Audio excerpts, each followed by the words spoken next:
요한복음 20장 19절. 이날 곧 안식 후 첫날 저녁 때에 제자들이 유대인들을 두려워하여 모인 곳에 문을 닫았더니 예수께서 오사 가운데에 서서 가라사대 너희에게 평강이 있을지어다. 이 말씀을 하시고 손과 옆구리를 보이시니 제자들이 주를 보고 기뻐하더라. 예수께서 또 가라사대 너희에게 평강이 있을지어다. 아버지께서 나를 보내신 것 같이 나도 너희를 보내노라.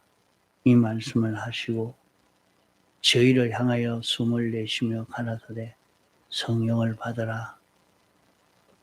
너희가 네 죄든지 사하면 사하여질 것이요 네 죄든지 그대로 두면 그대로 있으리라 하시니라.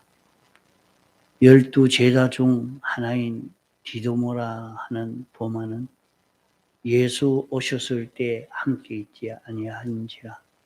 다른 제자들이 그에게 이르되 우리가 주를 보았노라 하니 도마가 가로되 내가 그 손에 못자국을 보며 내 손가락을 그 못자국에 넣으며 내 손을 그 옆구리에 넣어보지 않고는 믿지 아니하겠노라 하니라. 8해를 지나서 제자들이 다시 집안에 있을 때 도마도 함께 있고 문들이 닫혔는데 예수께서 오사 가운데에 서서 가라사대 너희에게 평강이 있을지어다 하시고 도마에게 이르시되 내 손가락을 이리 내밀어 내 손을 보고 내 손을 내밀어 내 옆구리에 넣어보라. 그리하고 믿음 없는 자가 되지 말고 믿는 자가 되라. 도마가 대답하여 가로되 나의 주시며 나의 하나님이시니라. 예수께서 가라사대 너는 나를 보고 본고로 믿느냐. 보지 못하고 믿는 자들은 복되도다 하시니라. 네. 여기 이 말씀은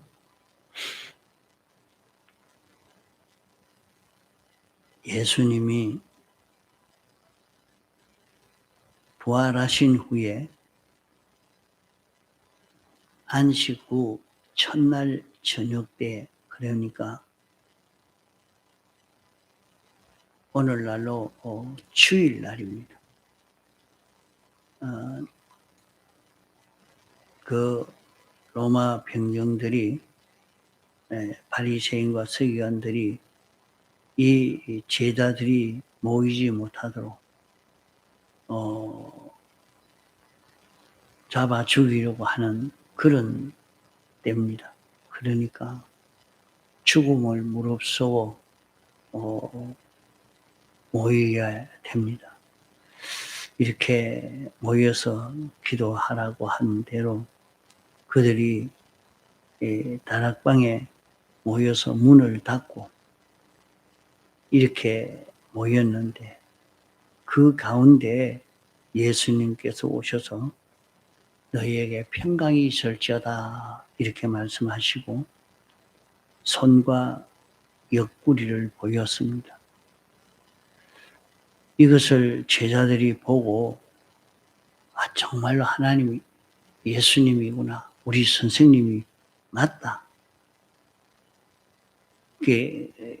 그렇지 않으면 이 사람들이 뭐라고 생각하겠어요? 귀신이 나타났나? 이렇게 할 거 아니겠습니까? 그런데 실제 주님이 손과 옆구리를 보이고 제자들이 그걸 보고 주님이구나 하고 확신할 때에 예수님께서 너희에게 평강이 있을지어다 이렇게 말씀을 했습니다. 그러면서 나도 너희를 보내노라. 하나님이 예수님을 보낸 것 같이 나도 너희를 보낸다. 이 말씀을 하시고 저희를 향해서 숨을 내쉬면서 가라사대 성령을 받으라. 너희가 누구든지 죄 사하면 죄가 사하여지고 그대로 두면 그대로 있으리라. 이렇게 말씀을 했습니다. 여기까지 이렇게 보면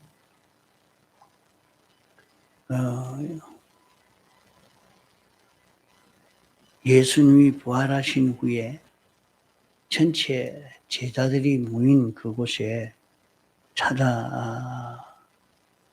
것입니다. 그 예수님이 부활하신 후에 제일 먼저 찾아간 이는 막달라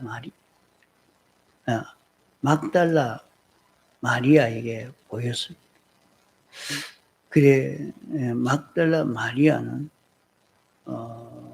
예수님이 십자가에 못 박혀 죽으시니까 사람들이 다 그렇지 않았겠어요. 참 예수님은 죽은 자도 살릴 수 있는 많은 병들을 고쳐주시고 그런 기적을 행하던 굉장하신 그런 예수님인데 그런 능력이 있는 예수님이신 줄 믿고 예수님을 따랐는데 막상 로마 병정이 와서 잡아가고 그만 십자가에 못 박아 죽이는가. 아무 힘이 없는 예수님이라 십자가에 못 박혀 죽으니까. 그러니까 사람들은 다 도망가 버렸습니다. 다 배반하고 갔습니다. 제자들도 그만 다 버리고 떠나고 이렇게 이제 사람이 죽었으니까 뭐 어쩔 수 없지 않느냐 하고 다 포기하는 그런 때에 마리아는 포기하지 않고 마리아는 예수님이 그리워서 무덤에 가서 예수님을 만나러 이렇게 간 것을 볼 수가 있습니다. 그런 마리아에게 예수님이 나타나 보여주시고 이제 예수님께서 부활해서 하늘나라로 하나님을 만나고 난 다음에 다 완성하고 난 다음에 마리아에게 만져봐라. 나를 만져봐라. 그랬어요. 그때는 이제 예수님을 실제로 만나서 만져도 보고 그랬죠. 그리고 내가 가서 예수님이 살아났다는 것을 전해라. 그래서 가서 전했던 것입니다. 여기에 예수님이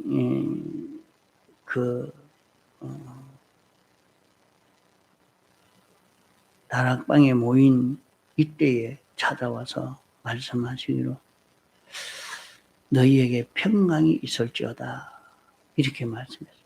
너희에게 평강이 있을지어다. 그러면 이렇게 평강이 있다 하는 이 말은 지금 말이죠. 세상에 사람들은 지금 들어 죽을 지경인데 예수님이 즉 오셔서 너희에게 평강이 있을지어다 이렇게 말씀했단 말이에요. 그럼 이 평강이 무엇인가? 이 평강이 있기를 말씀하는 것입니다. 이 평강은 이 세상에는 죄로 말미암아 이 평강이 없어진 것입니다. 죄로 말미암아 인생에게 사망이 오고 고통이 오고 죽음이 우리에게 와서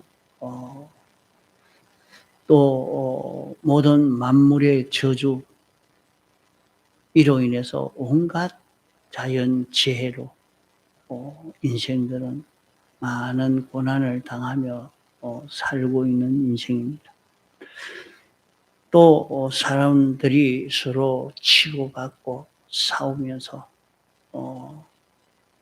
온갖 질병으로 이렇게 고난당하는 그 모든 원인들은 무엇이 원인이냐? 죄가 원인. 또 세상에 살면서 이렇게 죄로 인해서 온갖 고난을 당하다가 죽음 넘어는 영원히 지옥의 형벌을 받아야 하는 것이 인생입니다. 이러니까 사람이 이것을 알고는 평안을 가질 수가 없지요. 세상에서 좀 평안히 살라 해도 가다가 전쟁이 일어나고 또 가다가 질병이 일어나고 또 가다가 이런 사고가 생겨지고 저런 어려움이 나고 많은 어려움 속에 불안한 이런 속에 살고 있는 것이 인생입니다. 그런 제자들에게 주님이 찾아오셔서 너희에게 평강이 있을지어다. 그럼 이 평강이 뭐냐? 죄로 인해서 오는 모든 실패와 고난과 모든 저주와 모든 사망을 다 주님이 대신 십자가에 못 박혀 죽으심으로 해결해서 이제 이 모든 문제가 해결이 됐다 하는 것을 말씀합니다. 이것을 다 해결해서 이제 죄로 인하여 오는 이 고난이 없는 이 시대가 열려졌으니까 이 평강을 너희가 받아라. 이런 평강을 받아라 하는 말입니다. 또 예수님이 죽기까지 복종하심으로 완성한 이 의로 인해서 하나님의 충만한 그 은혜가 우리에게 다 건너올 수 있도록 되어진 것입니다. 그러니까 우리가 필요한 것은 내가 하나님께 구해라. 하나님께 네가 구하면은 하나님이 이 모든 것을 너희에게 주실 것이니까 구하라. 그리하면 너희에게 주실 것이요. 그게 말씀을 한 것입니다. 이렇게 구하면 주실 수 있는 그것은 예수님의 대행의 칭의로 말미암아 얼마든지 구비할 수 있고 힘입을 수 있는 그런 우리가 됐기 때문에 너희에게 평강이 있을지어다 말씀한 것입니다. 하나님은 우리를 멸해서 영원히 지옥에 보낼 수밖에 없는 것은 죄로 말미암아 하나님과 삐뚤어져서 멸할 수밖에 없는 것이 인생입니다. 이런데 예수님이 제물이 되심으로 말미암아 하나님과 화목을 이루어서 하나님은 우리 안에 우리는 하나님 안에 사는 이런 자로 영원히 영생할 수 있는 이런 우리로 화목을 이루어서 이 화목을 우리에게 입혀 주시니까 너희에게 평강이 있을지어다 하는 것입니다. 피조물로서는 세상에 아무리 오래 살아도 뭐 지금 또 150년을 사는 사람은 없죠. 이러니까 나이가 조금만 들면 이제 정년퇴직해라 하고 모든 업을 그만두게 하고, 그러니까 뭐 희망을 가지고 살려고 해도 무슨 그런 희망을 가지고 살 수가 없는 것입니다. 그게 뭘 좀 하려고 하면 그만 이런 병이 들고, 또 우리에게는 얼마 있지 않아서 죽음이 오고 끝이 나버리니까 그런 희망을 가질 수가 없는데, 우리를 죄 없는 자로, 의로운 자로 하나님과 하나 되어서 이런 자로 살게 했으니까 이제 영원히 살 수 있는 우리가 됐고, 이로 인해서 우리는 영원한 소망을 가지고 살 수 있게 된 것입니다. 그러므로 이 평강은 어떤 평강인가? 기독자의 4대 평강, 사죄로 인한 평강, 칭의로 인한 평강, 화친으로 인한 평강, 소망으로 인한 이런 평강을 우리에게 주시고 이것을 입어라 하는 것을 말씀하는 것입니다. 인생은 죄로 말미암아 평강을 가질 수 없고, 불의로 말미암아 평강을 가질 수 없고, 불목으로 인하여 평강을 가질 수 없고, 절망으로 인해서 평강을 가질 수 없는 그런 우리에게 주님의 사활의 대속 공로를 우리에게 완성하여 입혀 주심으로 말미암아 평강을 우리가 가질 수 있게 됐다 말입니다. 그래서 주님이 예수님의 사활의 대속 공로를 다 완성하시고 다 이루시고 제자들에게 나타나서, 자, 이제 너희에게 평강이 있을지어다 이렇게 말씀을 하신 것입니다. 제자들에게 당신이 세상에 계실 때 그 예수님, 바로 그 예수님이라, 그 예수님이 문을 다 닫아놓고 문도 열어주지 않았는데 모여서 있는 그 자리 가운데 청 나타났습니다.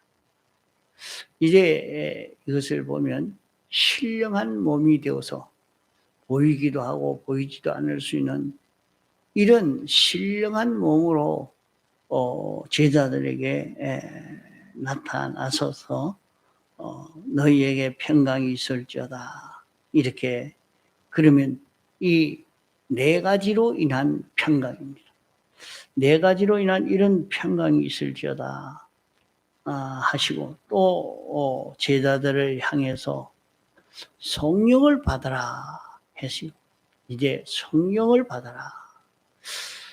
그러면 이제 우리는 성령을 받을 수 있는 그런 우리가 된 것입니다. 그 성령을 받으면, 성령 받은 사람은 이제 너희가 어디 가든지 누구의 죄를 사해 주든지, 사해 주면 그 사람의 죄가 사하여지고, 사해 주지 않고 그대로 두면 그대로 있으리라 말씀했습니다. 이 권세가 얼마나 큰 권세입니까? 제자들에게 너희들이 어디 가든지 다른 사람의 죄를 사해 주면 죄가 사하여지고 그대로 두면 그대로 있게 된다. 그게 어떻게 사해 줄 수 있겠습니까? 그 죄를 사해 주는 것은 예수님이 대속의 공로를 입혀 줬지만은 자기가 그 죄에 대해서 사함을 받은 줄 알고 느끼고 주님 앞에 감사하면서 회개하고 그 죄에 빠졌던 자신이 회개하고 다시 그 죄를 짓지 아니하면 그 죄에서 해방이 됩니다. 이러니까 여기에 죄를 사해 주는 것은 어떻게 해서 죄를 사해 주느냐? 가서 그만 이 사람이 천주교처럼 그렇게 죄를 고하면 그래 내가 네 죄 사해 주마. 그렇게 사해 주는 것을 말한 것 아닙니다. 여기에는 이제 성령을 받아서 너희가 가서 죄를 사해 주면 그 죄가 사하여진다. 그렇게 말씀을 하니까 신부가 죄를 사해 줄 수 있는 권한이 있는 것처럼 이렇게 느끼나 이 성경은 다른 성경과 연결시켜서 하나가 되어야 되지 틀리면 그 해석은 바로 한 것이 안 됩니다. 너희 죄가 주홍 같을지라도 진홍같이 붉을지라도 양털같이 눈과 같이 휘어지게 해주겠다. 그게 어떻게 하면 네가 네 죄를 고해라. 고해라. 자기의 잘못된 것을 고해라. 그럼 고하려면 자기가 알아야 고하지요. 자기가 죄가 있는지 없는지. 모르는 죄도 있고 아는 죄도 있는데 그 죄를 깨닫고 그 죄에 대해서 그 죄는 주님이 사해 주신 죄라요. 자, 그러면 오늘 말씀을 전할 때 그러합니다. 설교를 듣고 보니까 목사님은 꼭 나를 꼬집어서 내 잘못한 그것만 콕 꼬집어 가지고 이렇게 날 공격하고 위신을 깎으려고 그렇게 하는가? 그게 아닙니다. 그게 아닙니다. 죄를 사하여 주는 그런 일입니다. 죄를 사하여 주는 일이라고. 그 죄를 사하여 주는 것은 우리 죄가 다 사함을 받았는데 주님이 이런 죄를 사해 줬다. 그 말씀을 들을 때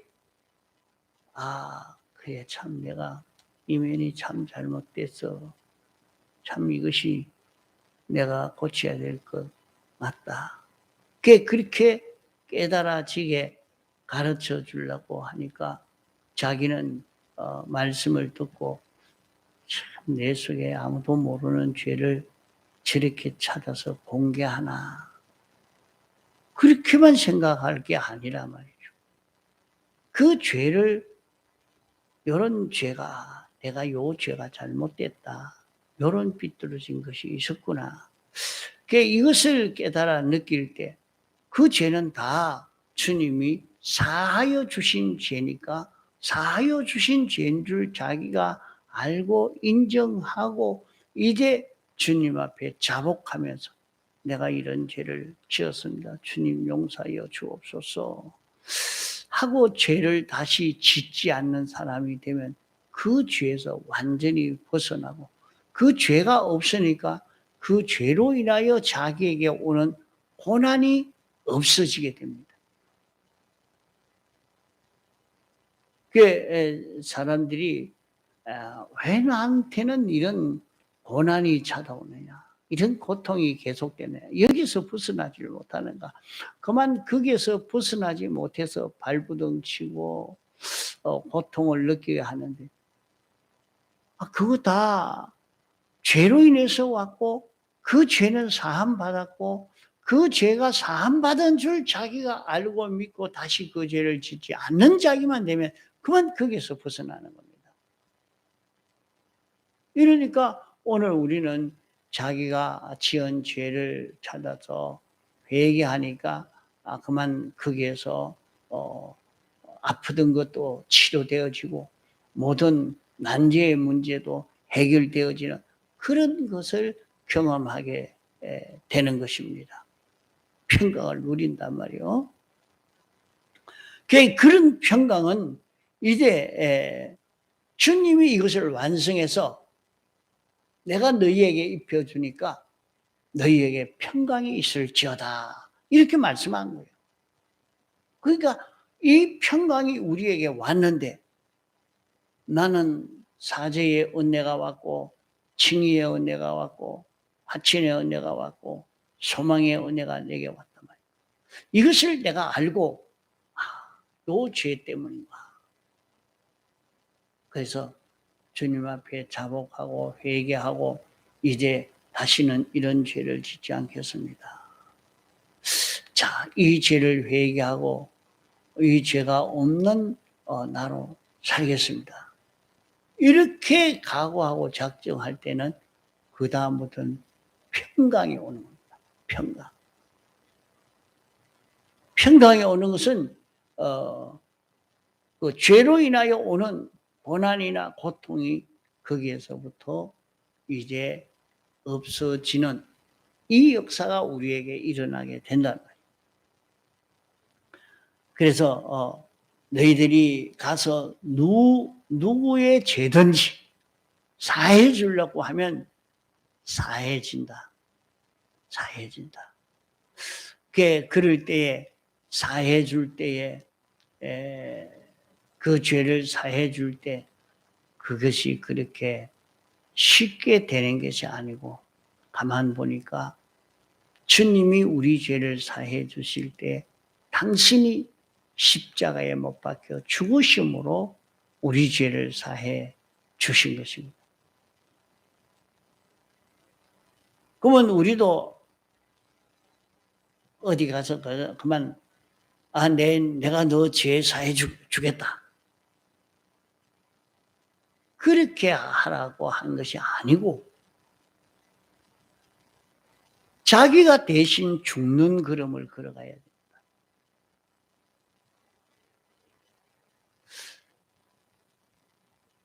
내가 앞서 가면 양이 따라온다, 그렇게 말씀한 대로 자기가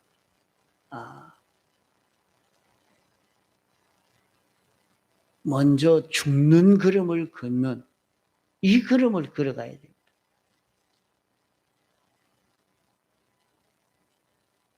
그것이 뭐냐면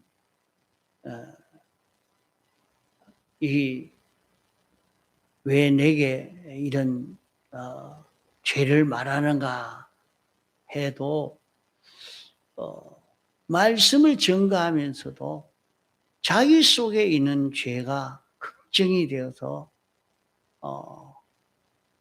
거기에 대한 자복으로, 거기에 대한 회개로 증거하는 증거지, 교인을 공격하기 위해서 하는 그런 증거가 되지 못합니다. 그런 심정들을 알아야 돼요. 이러니까 자기 죄를 자복하고 회개하고 고치려고 마음을 먹어서 하니까 또 그 양이 그 죄를 회개하고 고쳐갈 수 있는 그런 은혜를 잊게 되어져 가는 것입니다. 이것은 주님이 우리에게 네 가지 평강을 우리에게 주셨기 때문에 내가 이 네 가지 평강을 입는 그 길은 내가 이 네 가지 평강을 입혀주는 그 길은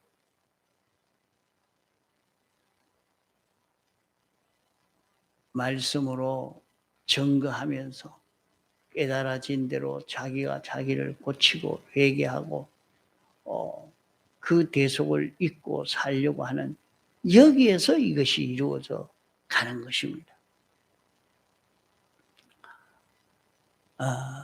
이렇게 기독자의 4대 평강을 우리가 잊고 살 수 있도록 이렇게 해 주셨기 때문에 우리는 이 대속을 잊고 사는 지혜 있는 그런 사람으로 살도록 해야 되겠습니다. 다음 시간 기도하겠습니다. 동성으로 기도하시다가 자유하시겠습니다.